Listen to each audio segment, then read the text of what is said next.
Say you love me every waking moment. I like the reputation of a solid, married man. That's what I'd like for me.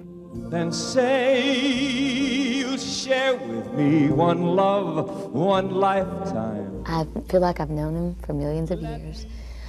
Be it painful, be it pleasant. It's just like we're bonded. We're really bonded. That's all I ask of you.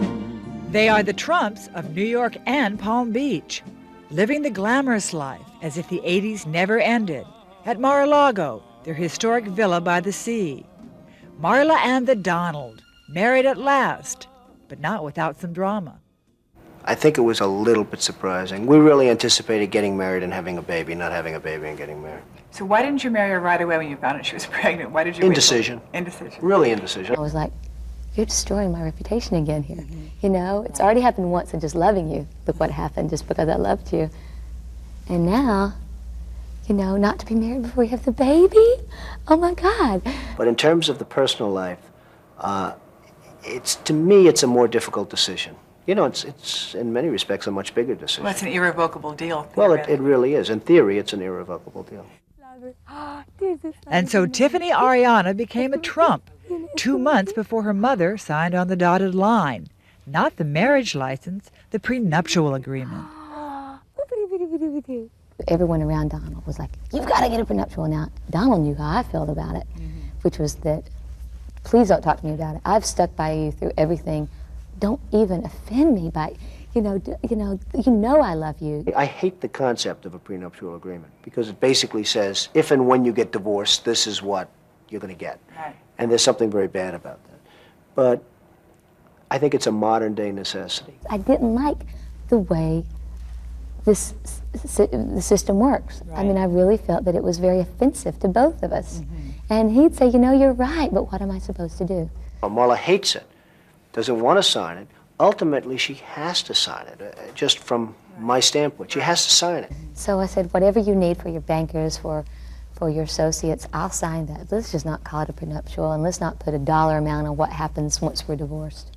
Once we're divorced, right? I mean, that's the way you start thinking. In the end, they made a deal. Reports had her asking for $25 million, but he negotiated her down to a mere $1 million. It looks a little, Cheap? yeah, it looks cheap. Yeah. You mean the amount of money? Well, the amount of money, the Not fact so that bad. Somebody gets married and it doesn't work out, you get $1 million. I mean, you know. You shouldn't be able to pay a price and be able to walk away. You make a commitment between yourselves and God, and you should not be able to say, write a little check, see you later. It's a lousy thing. I hate the concept, but it's totally necessary. And I think $1 million is a lot of money. No, you don't.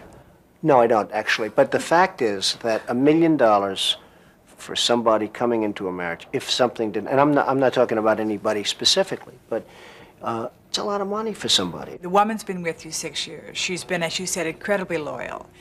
You're finally going to get married. You have a child. Give her the $25 million. Well, I guess I look at everything like a deal. I mean, you know, it's just one of those things. Donald said to me, and I believe he believes this somewhere, that everything is a deal. Well, everything's a deal. We have to work on separating his business from his personal. You know, we both have to sometimes stop and say, is this business or is this us? Because there is a difference. I built this empire, and I did it by myself. Nobody did it for me. Not Ivana, not Marla, nobody. And I think that because somebody marries somebody that built something huge, doesn't necessarily mean that just because they get a divorce, that they should end up, you know, like the Queen of Sheba. Or perhaps like Ivana, wife number 1. When Trump walked away from their 13-year marriage, it cost him a total of $14 million.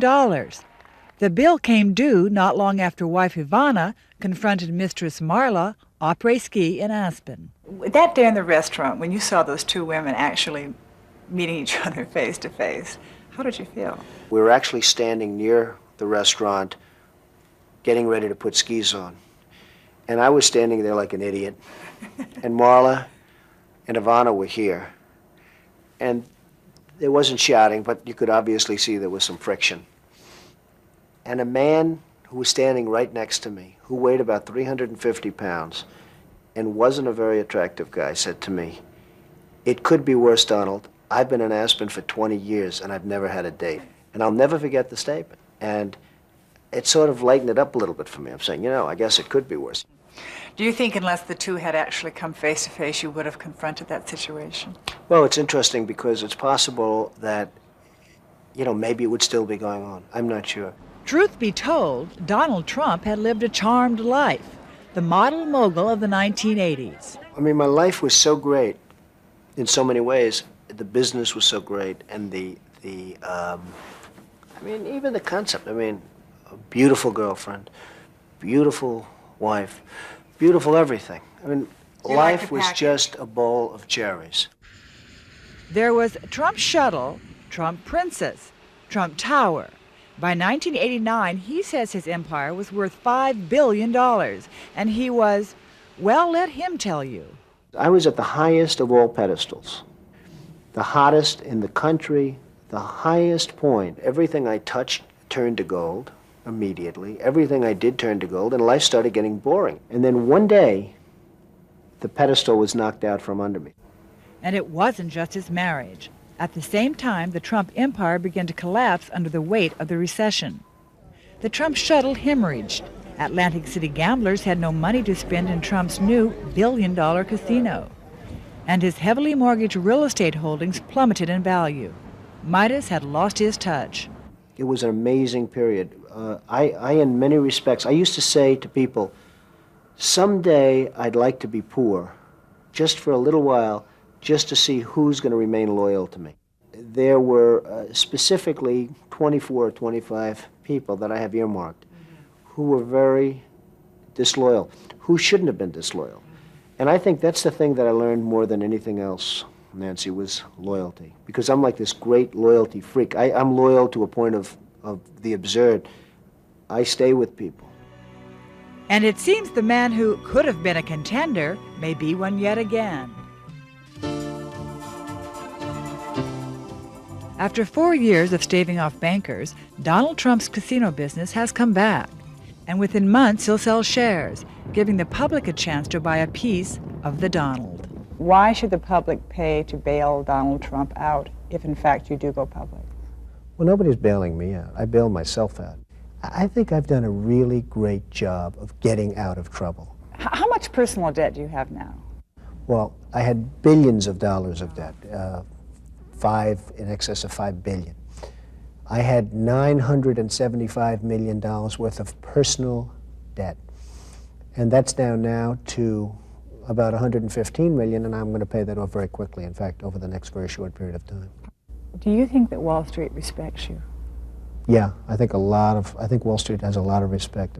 Call it what you like, they are certainly courting him. Hey, fellas, these two guys head up Merrill Lynch. And by the way, speaking about your last question, they came to Florida to kiss my ass to get the work for Merrill Lynch.